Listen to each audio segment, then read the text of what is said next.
Hey there, it's Kona Gallagher, host of And Then They Were Gone and Day by Day True Crime Stories, and I am here to bring you an amazing opportunity to win some incredible prizes, all for a good cause.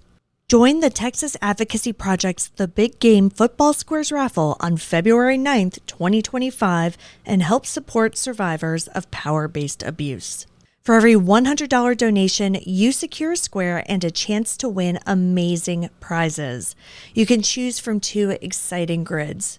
The Hawaiian Paradise Grid offers a grand prize of a 7-night stay for two at a luxury resort in Oahu or the Big Island. Or play the Beachfront Mexico Grid for a chance to win a 4-night, all-inclusive stay for two at a 5-star Marival luxury resort in Banderas Bay or Nuevo Nayarit, Mexico.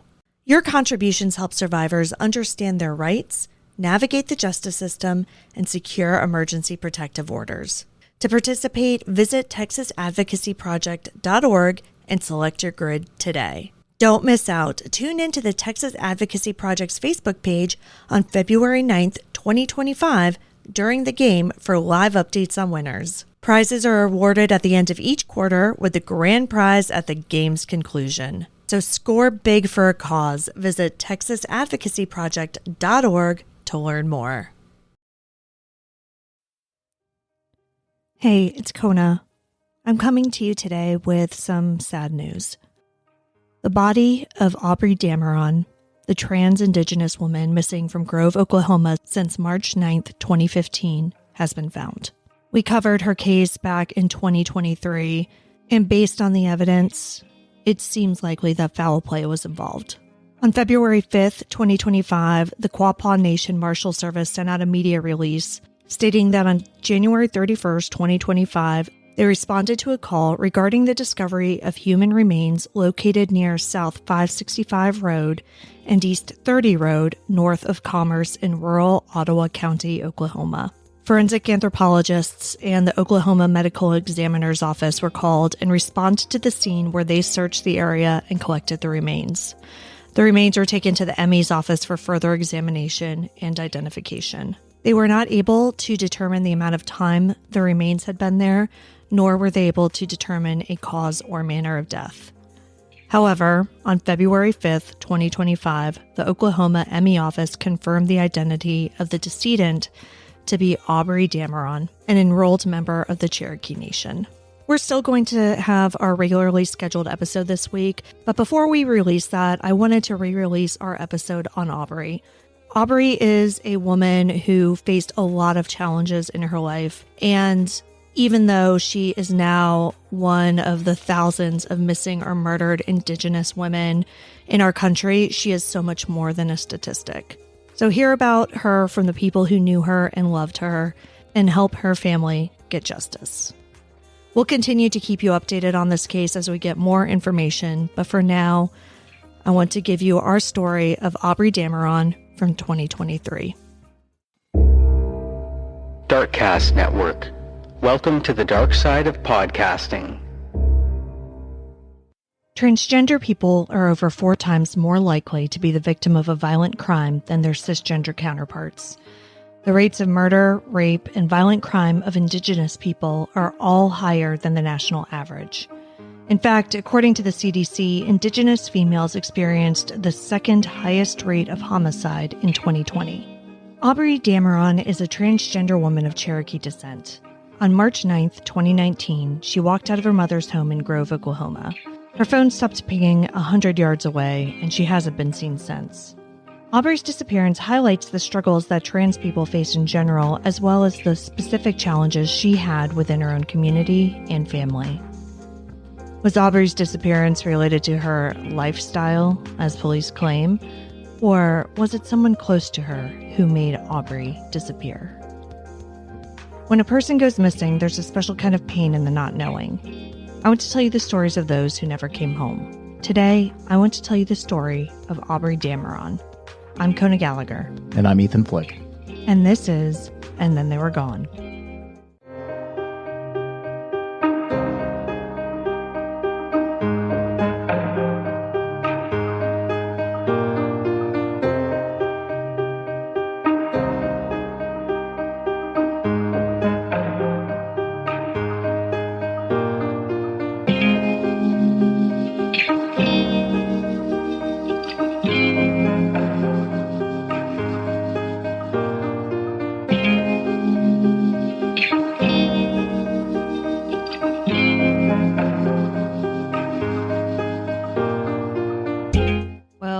back, everyone. Welcome back. Thank you for joining us once again.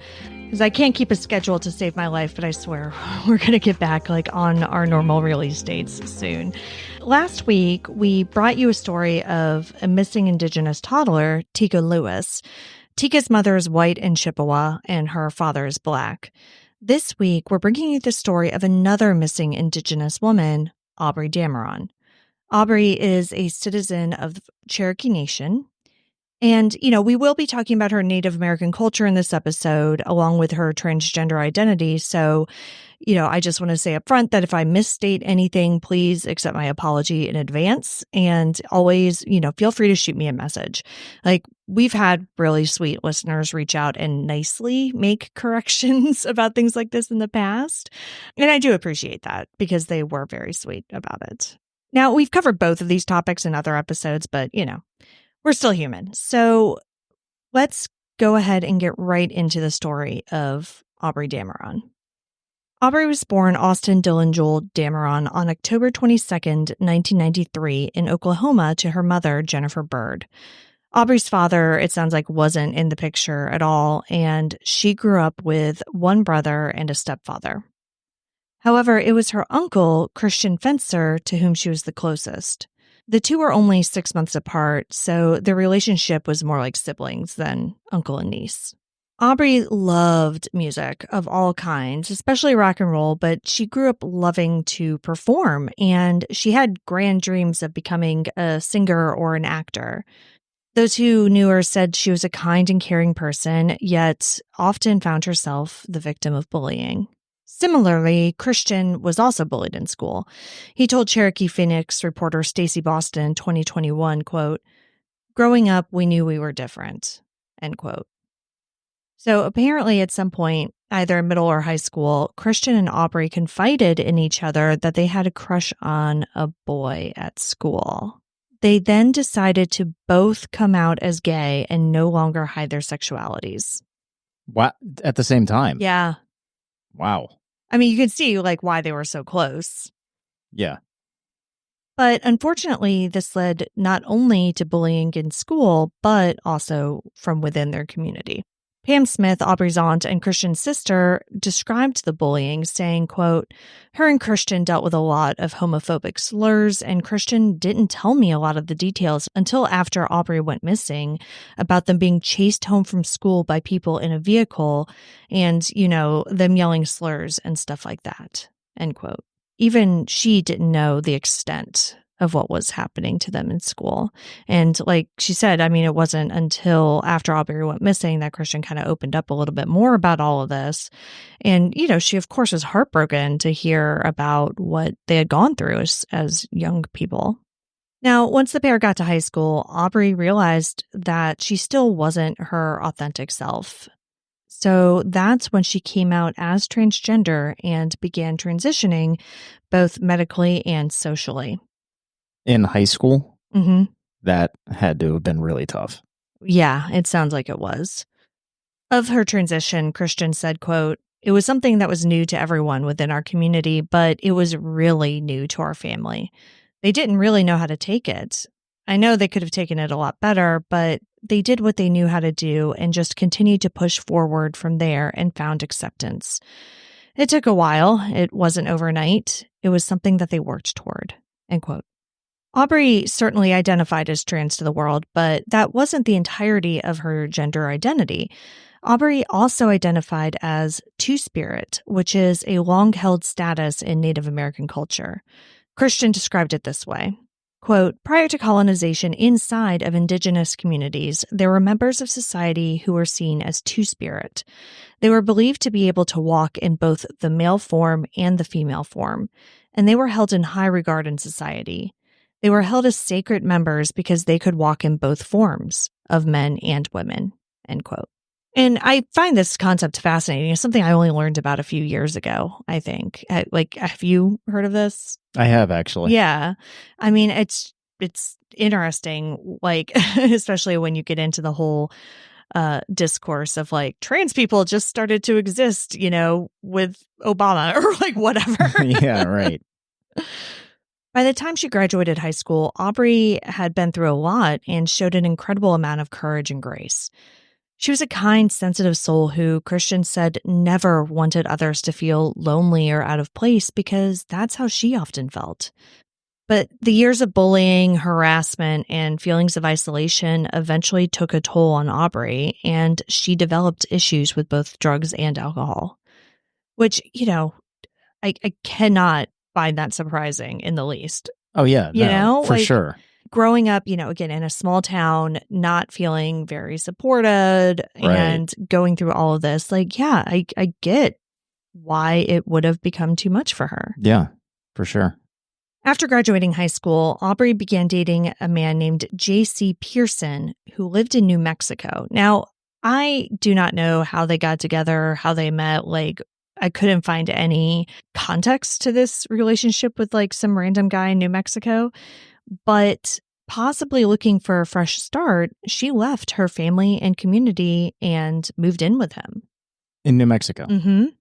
While they were together, Aubrey also continued to progress with her medical transition and underwent breast augmentation. But neither life in New Mexico nor her relationship with Jay ended up working out for Aubrey, and by August of 2018, she moved back to Oklahoma into a house with her mother, stepfather, and brother in the small town of Grove. In addition to Christian, Aubrey was really close to her aunt, Pam Smith. She confided in Pam that she came home because she was afraid of Jay, saying that he threatened to kill her if she ever left him. But like many people in abusive relationships, Aubrey still felt a pull toward Jay and felt guilty for leaving. Pam said, quote, she said, I just needed to get away. And then she started crying, saying that she felt like she should go back, like she owed him something. And she said he would tell her that she owed him for everything he did for her, end quote. Which was what exactly? She didn't say, but I'm wondering if perhaps he either helped pay or paid for her surgery while she was there. Mm. Because again, that's not an inexpensive procedure. And so holding that amount of money over somebody's head is something that I could see, even though it was a bad relationship, you can see why she might have still been feeling guilt, like she did owe him. Right. Not that she did. So from what it seems, Aubrey did stay in Oklahoma for the next year, though it didn't exactly seem like the perfect homecoming. Christian told the Cherokee Phoenix that in the months leading up to her disappearance, Aubrey started making less and less contact with her family. Basically, throughout their lives, Christian would hear from Aubrey almost daily. But after she came back to Oklahoma, that started to dwindle to the point where he would only hear from her once every couple weeks. But wasn't she living with Pam? No, she was living with her mother. Pam is her aunt. Oh, okay. Yeah, and I believe Pam actually lived 90 miles away. And so I'm not exactly sure where Christian was living at this time. Oh. If he was in Grove or if he was also kind of further away. Gotcha. All right, so this is how the story goes on March 9th, 2019. Witnesses spot Aubrey, who was by this point 25 years old, walking away from her home around 3:30. The area is incredibly rural, and there are no noticeable locations within walking distance near the family home. So it's unlikely that she was trying to get somewhere on foot, especially because she had already messaged and was still messaging friends over Facebook asking for a ride. However, nobody had responded. That's just again, the quick little description of when she was last seen. And when I first read that, I had a few thoughts. Yeah. You said it's a rural area. Yeah. So who are these witnesses? Where are they? Right. That was my first question. And then my second question was why was nobody responding to her on Facebook? Well, I found those answers, but they kind of only bring up more questions. Because as I initially assumed when I read that, Aubrey wasn't last seen walking out of her house at 3:30 p.m. She was last seen at 3:30 a.m. Okay, so leads me to another question. How did these witnesses see her leaving the house in a rural area in the middle of the night? Right. But it does actually give a satisfactory answer to the question of why was nobody answering her on Facebook? That's true. I mean, so who saw her? Well, it turns out that it wasn't anyone outside, as you may assume by witnesses, saw her leaving, whatever. The people who said that they saw Aubrey leave the house at 3:30 a.m. were her mother and her brother. Now, according to that 2021 Cherokee Times article, Aubrey's aunt Pam Smith said that Aubrey's mother, Jennifer Bird, reported that she was up going to the bathroom when Aubrey left the house that morning. She got a good enough look at her to see that Aubrey was wearing a black jacket, black shirt, black miniskirt, black stockings, and black leather boots with heels. Now, according to Pam, Aubrey's brother was apparently also awake, and he actually followed her out of the house and asked her where she was going, to which Aubrey replied that she was going to meet someone. However, Aubrey did not take her purse or her prescription medication with her. Okay, so whoever this person was, it sounds like it's a short visit. Right, that's what it seemed like, right? Now, about the prescription medication, though, I do want to mention that, we're not talking, an anti-anxiety medication or something that it really wouldn't matter if she left behind. She has suffered from epilepsy her entire life and needed medication for that. So, it's something that you wouldn't really want to leave behind, even I feel like short term, but I don't know. Now, obviously, it's not known who Aubrey was planning on meeting, but it likely wouldn't have been anywhere super close if they were going out somewhere, but it was 3:30 in the morning, so it wouldn't be a business or something like that. So it does seem odd that she would have left her purse and medication behind. But, it's not completely out of the question if she was just planning on meeting up with somebody quickly, like you said, and returning home. Also, they're obviously not going to go out and get something to eat, so she probably didn't need her purse. It does make me wonder if this was for drugs or something like that. Right. But, you would think that she would need money. So why didn't she take her purse? 3:30 a.m., it feels like it would be either drugs or sex, right? Yeah. Now, about 12 minutes after she was last seen, Aubrey's phone pinged. So about 3:42? Exactly. The location was approximately 100 yards away from her parents' home. Now, after that, her phone was either switched off or it died. So her phone was shut off or died very, very soon after she left the house. And I find it interesting, too, because, it's unlikely that she would have been walking anywhere. So she was going to meet somebody. It would make sense that they were coming to pick her up. But if they were coming to pick her up, then why would she have been messaging people asking for a ride? Right. But she was 100 yards away from the house. So it doesn't seem like somebody was picking her up necessarily, because why would they pick her up so far away? Right. It's all very confusing.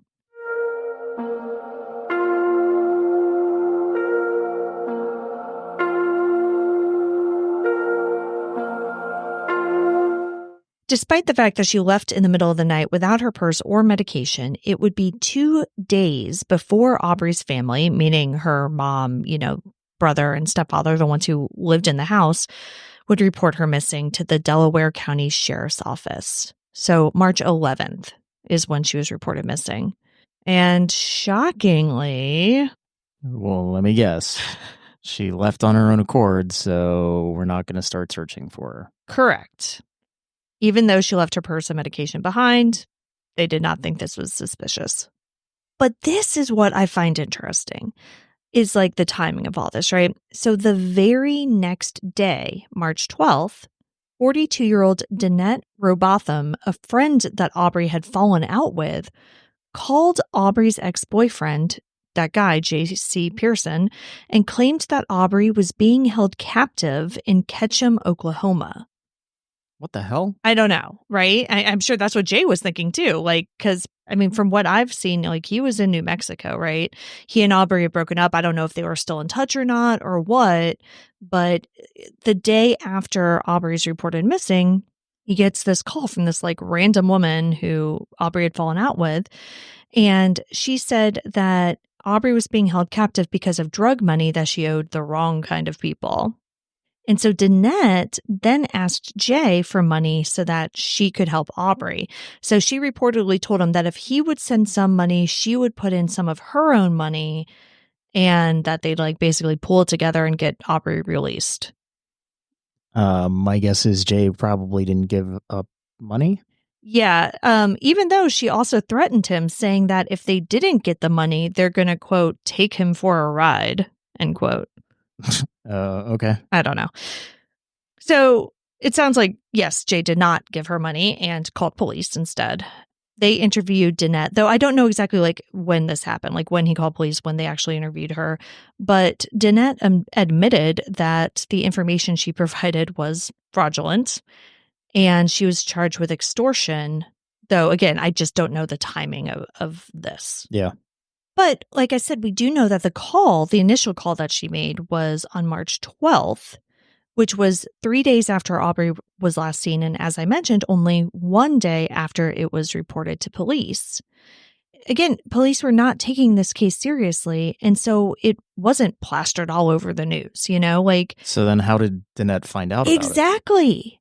Because at this point, Aubrey's closest relative and best friend, Christian, and Pam hadn't even heard about Aubrey's disappearance at all. So it's not like the parents were like going through her friends list or whatever. Right. It doesn't sound like that it. She was missing. Yeah, because, I mean, if that's what they were doing, which would make sense, for them to do, especially because police weren't doing anything. I don't think that you would go to this like former friend, random woman. Instead of Christian, like the person to whom she has been closest since she was a child. Pam told Dateline, quote, "A friend of mine who's been my friend for over 30 years, she messages me and asked me if Shorty's missing." Shorty was their nickname for Aubrey. I was like, "Not that I'm aware of. Why?" So she sent me a screenshot of one of Aubrey's friends, that made a post on Facebook asking if anybody had seen Shorty, to have her call this number, end quote. So that's how Pam found out that Aubrey was missing, from a friend of hers who saw a Facebook post that a friend of Aubrey's had made. Like, not from Aubrey's mother, not from Aubrey's stepfather, not from her brother, from like this random, third party.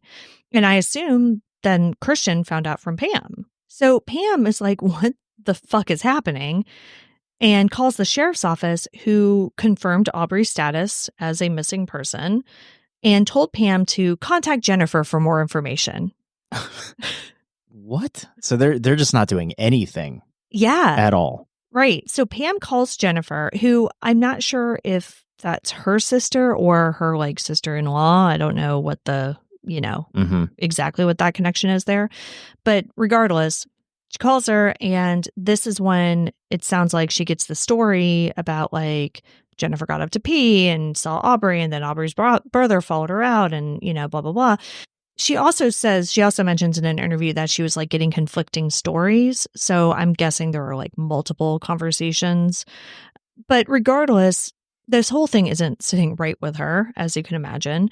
So she calls the sheriff's office again on March 18th, a week after Aubrey was reported missing. The sheriff then told her that he was being briefed on the case. So basically doing nothing. He was like, "Yeah, I actually have no idea what you're talking about, but I'm being briefed on it, so let me get back to you." She called back the next day and specifically asked to speak with the deputy handling her niece's case. So then she gets handed over to Captain Gale Wells, who tells Pam that he doesn't believe that Aubrey is a missing person. What does he believe she is, then? Just a lady who, took off. So I'm just going to quote Pam directly here for this next part. Quote, "I said, because she's transgender?" And he was like, "No, because of her lifestyle." "So you're telling me because of her lifestyle that her life isn't worth searching for?" And he says, "No, that's not what I'm saying." I said, "That's exactly what you're saying." End quote. Yeah, I mean, what is... Like, what's the other interpretation? Yeah, what the fuck does that even mean? Like, her lifestyle led her to wander off? Drugs. I mean... That's what he means. He means she's off getting high somewhere. She's not missing. She might not be fine, but... But it's not worth my time. Yeah. What the fuck? So luckily for Aubrey, Pam and Christian would not accept that non-answer, and they kept pushing. So on March 23rd, 2 weeks after she was last seen, the first search for Aubrey Dameron was performed. 2 weeks. And at this point, is that when we got the phone ping? I would imagine probably happened even later, honestly. According to Christian, they got about 36 people together to search the area, including a dive team who searched 2 nearby ponds. Now, okay, I did say that like Aubrey had lived in a rural area, but they weren't completely isolated. There were houses nearby, and those houses, some of them at least, had doorbell cameras. And again, I'm not sure if it was police or if it was like Christian and Pam, probably Christian and Pam, but I don't know. But they went to the neighbors' houses and were like, hey, can we see your doorbell footage from this date, blah, blah, blah. But that turned up nothing. I'd be surprised if they even had footage from 2 weeks ago. Yeah, a lot of those companies, if you like pay, for the storage or whatever, it keeps the video for 30 days. Oh. In the cloud, and then it gets deleted. But, even though that was a dead end, it's not to say that the search turned up nothing, because something disturbing was found.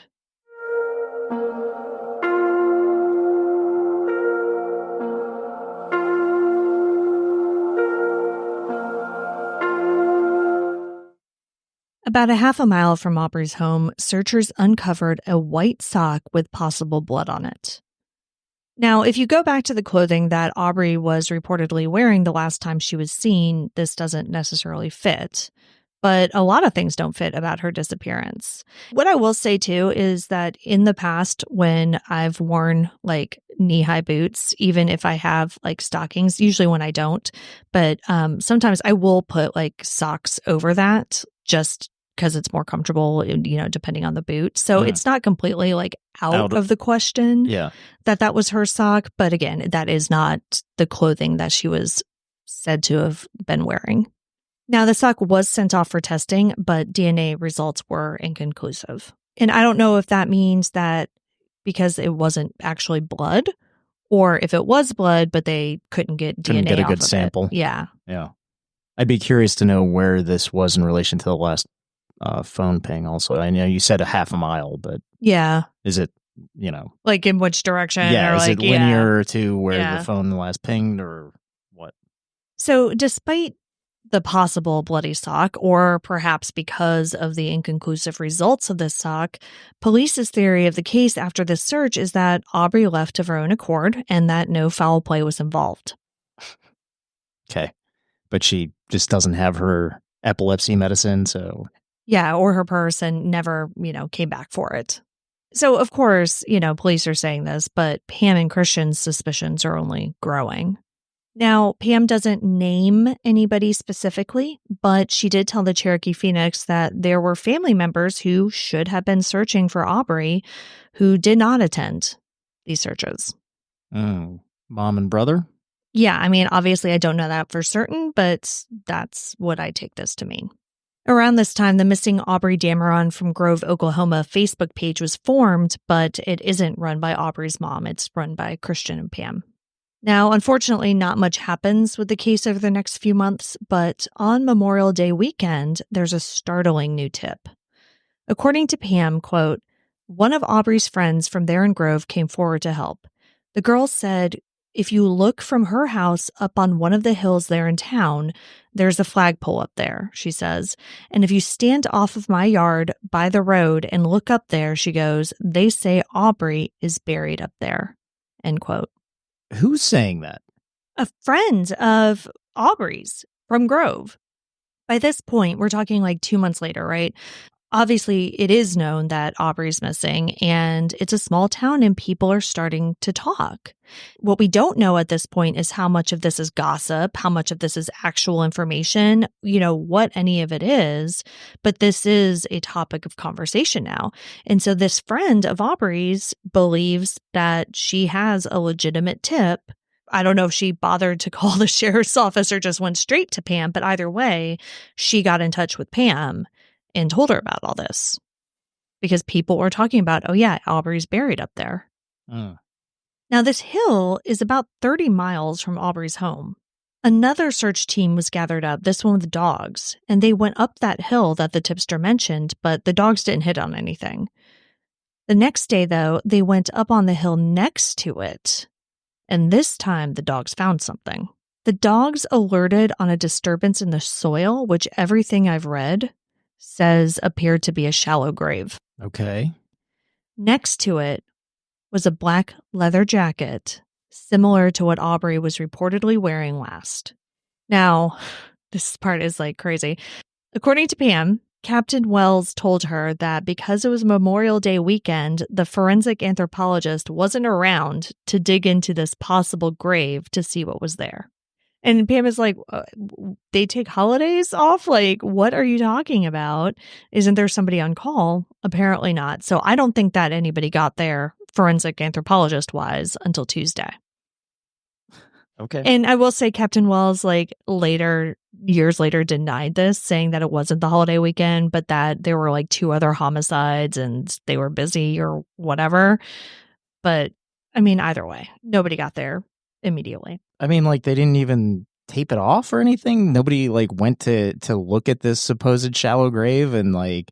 I don't know. What the hell? I know. I don't know. So this whole search, though, that started based on this tip Memorial Day weekend, it turned into a week-long search, partially because they were waiting for the forensic anthropologist, I assume. They had canine units from Louisiana, Texas, and Arkansas. In addition to the jacket, a bone was uncovered. I'm unclear as to whether or not this was something that the forensic anthropologist eventually uncovered, or if it was near the spot that looked like a grave. But either way, according to Aubrey's family, Captain Wells told them that it was an animal bone. But I don't know where he got that information, right? Right. If he was just like, oh yeah, no, I'm sure that's a deer bone, or if like it was actually tested. Now, a basketball jersey was also found nearby, but of course, that wasn't remotely close to anything that Aubrey was seen wearing. Mm-hmm.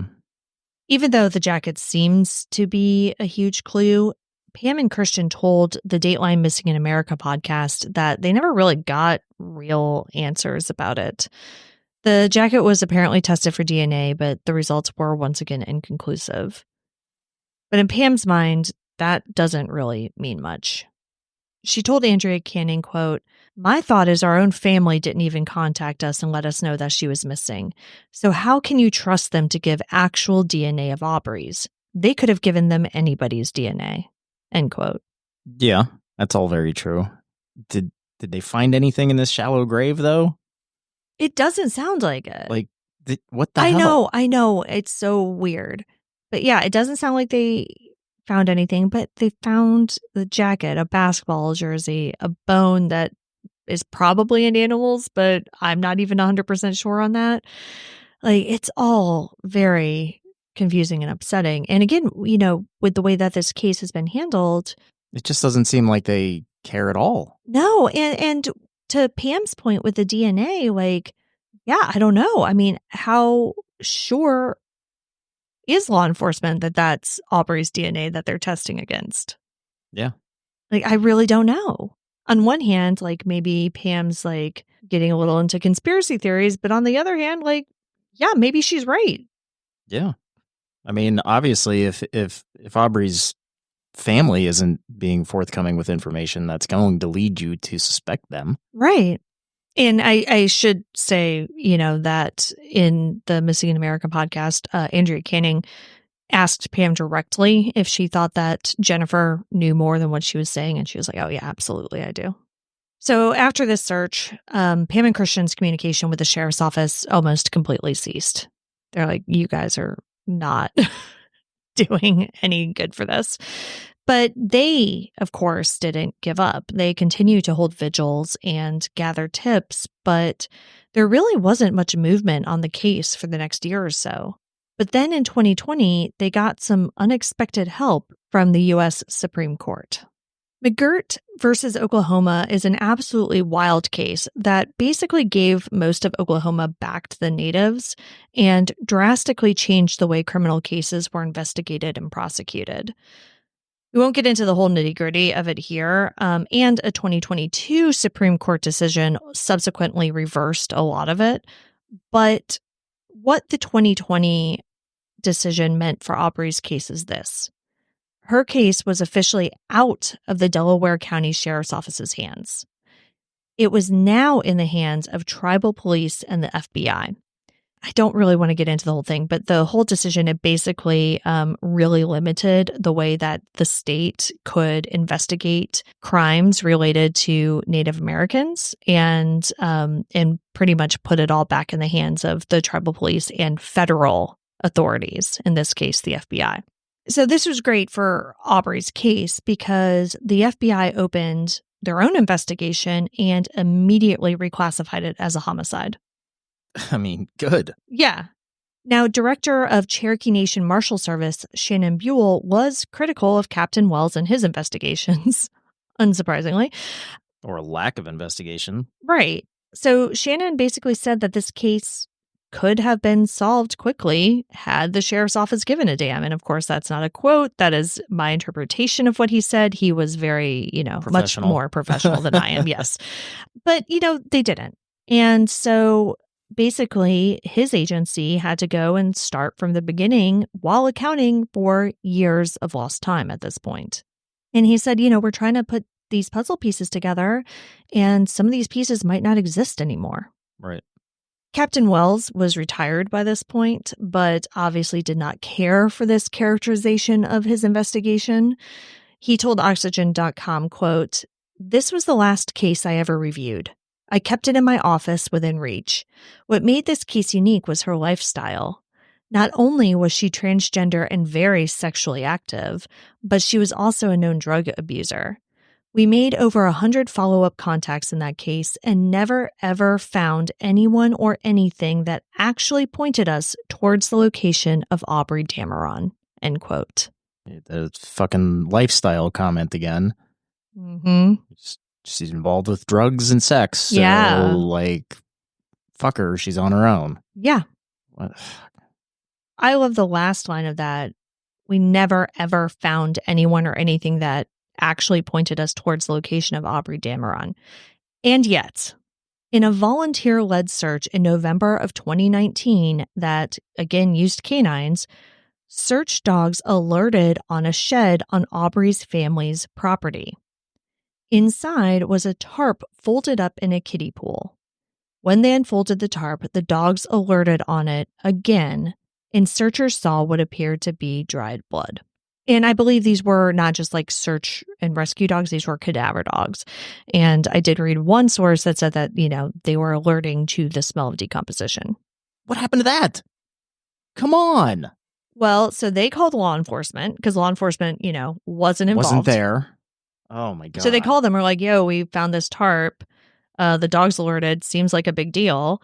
And according to Christian, they did come and pick it up, but it took them over a month to send it and get it tested. What the hell? Yeah. And I do not know what the results of any of the testing were. And this is backed up by Marshal Buell, who says that the tarp was not tested in a timely fashion. Unbelievable. And of course, this is November of 2019 when it was found. So it was before he took the case over. Right. So Buell also says that there could be more evidence related to Aubrey's disappearance on that property, which would make sense. Yeah, but now it's years later, so I'm sure the evidence is lost. Well, even if it isn't, the family isn't giving him consent to search. They're not letting him on the property or other law enforcement at all at this point anymore. And so now he has to convince a tribal judge to give him a warrant, which is not proving to be a quick or easy process. I mentioned how McGirt versus Oklahoma, again, a lot of it was overturned in a 2022 decision. I don't know how that's affecting the jurisdiction of this case now. I don't know if it's still solely with the FBI and the Cherokee Marshal Service or if it's been kicked back to the locals. Well, if it's kicked back to the locals, then nothing's going to get done. Yeah, it's upsetting, right? And so I don't know exactly how that all works because a lot of this that I'm seeing was in 2022. Buell also says that as of 2022, when this article was published, he has interviewed several of Aubrey's family members, but there were some he had yet to interview on purpose, he said, which I found interesting. He believes that the person who likely killed Aubrey was someone close to her, but he also isn't ruling out her ex-boyfriend or hate groups. Mm-hmm. As for the family who Aubrey lived with at the time of her disappearance, they've remained fairly silent. Though her mother, Jennifer, did speak to News Nation in 2021 and told them that she believed her daughter was dead. Quote, "I felt my child pass a year ago. A mother and child has a bond, and I felt it. I hit the floor." End quote. I don't know. I find this so difficult because there are so many cases that we've covered where mothers especially are vilified for the way they react when their child goes missing, or the way they don't react when their child goes missing. And their behavior is dissected and guilt is ascribed. And I want to be very careful not to do that, right? Just because she's not speaking up, just because she isn't attending searches, because a lot of parents are told not to attend searches because you might find something and then you react not in the best way for investigative purposes. I understand that. And yes, we definitely should not be putting blame or anything of that nature because of a lack of communication, but both her and Aubrey's brother, not letting law enforcement onto the property. That's a tough one. Yeah. And it sounds like, though, that they were letting people onto the property at the beginning because, November of 2019, it sounds like she was letting Christian and Pam and whoever bring dogs onto the property where they found this very suspicious tarp. But could that indicate that she didn't have anything to hide, Yeah. That tarp truly wasn't related to any of this? I don't know. But I think it is important to not, completely jump to any conclusions here. Yeah. At the same time, Buell is right. Typically in cases like this, it's somebody close to you. Well, yeah. Especially, okay, let's think about the timing. It's 3:30 in the morning. Yeah. She leaves the house. Brother follows her out of the house to, ask her where she's going. Now, there's this mystery person that she was supposed to meet, but the evidence of her ever meeting this person isn't there because she was asking for rides to meet with this person. You wouldn't ask for a ride if they were coming to you. And then the phone pings 100 yards away from the house. I don't necessarily think the mom had something to do with it, but did mom see brother come back into the house? Yeah, I don't know. And obviously at some point, investigators or the family or whomever got a hold of her Facebook account because that information about asking for rides is out there. But of course, and I get why they haven't released exactly what she was saying, right? Sure. Why was she asking for a ride? Because I'm sure if you're asking for somebody to give you a ride at 3:30 in the morning, you're going to give a little bit of information. Right. At least, I need to get out of my house, something bad is happening here. Mm-hmm. Or I want to go pick something up, or I want to go see somebody, or, whatever it is. I feel like you've got to give a person a little bit of information if you're asking them to drive you somewhere in the middle of the night. But of course, we just don't know the specifics of what these messages said. As of this recording in 2023, no one has been charged in Aubrey's disappearance or potential homicide. Pam and Christian continue to fight for her. They want people to understand that Aubrey was loved. She wasn't just a drug user living a particular lifestyle, as police dismissively claimed. She was a kind-hearted, beautiful person just trying to find her way in the world and within herself. And Christian still holds out hope that they will get justice for Aubrey. Quote, "I believe that we will eventually get the answers that we deserve. I believe that someone's going to come forward and the entire thing's just going to blow open." End quote.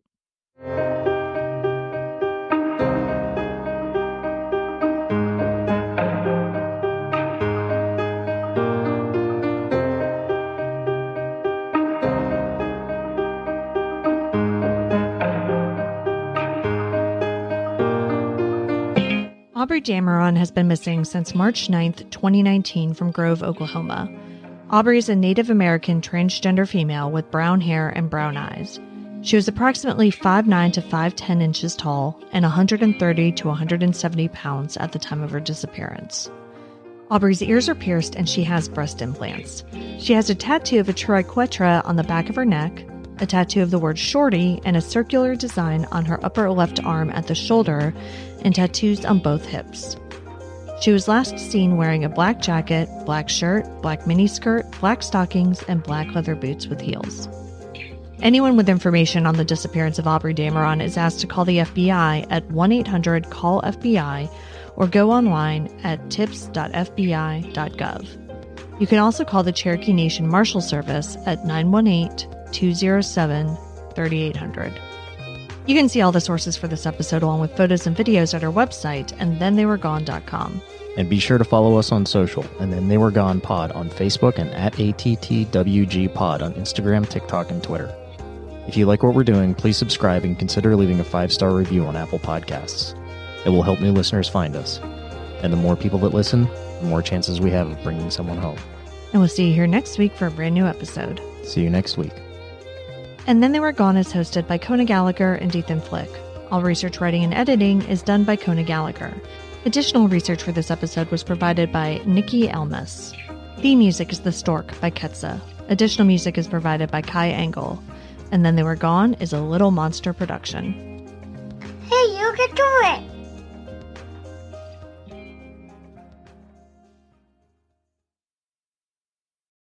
Hey there, it's Kona Gallagher, host of And Then They Were Gone and Day by Day True Crime Stories, and I am here to bring you an amazing opportunity to win some incredible prizes, all for a good cause. Join the Texas Advocacy Project's The Big Game Football Squares raffle on February 9th, 2025, and help support survivors of power-based abuse. For every $100 donation, you secure a square and a chance to win amazing prizes. You can choose from 2 exciting grids. The Hawaiian Paradise Grid offers a grand prize of a 7-night stay for 2 at a luxury resort in Oahu or the Big Island. Or play the Beachfront Mexico Grid for a chance to win a 4-night, all-inclusive stay for 2 at a 5-star Marival luxury resort in Banderas Bay or Nuevo Nayarit, Mexico. Your contributions help survivors understand their rights, navigate the justice system, and secure emergency protective orders.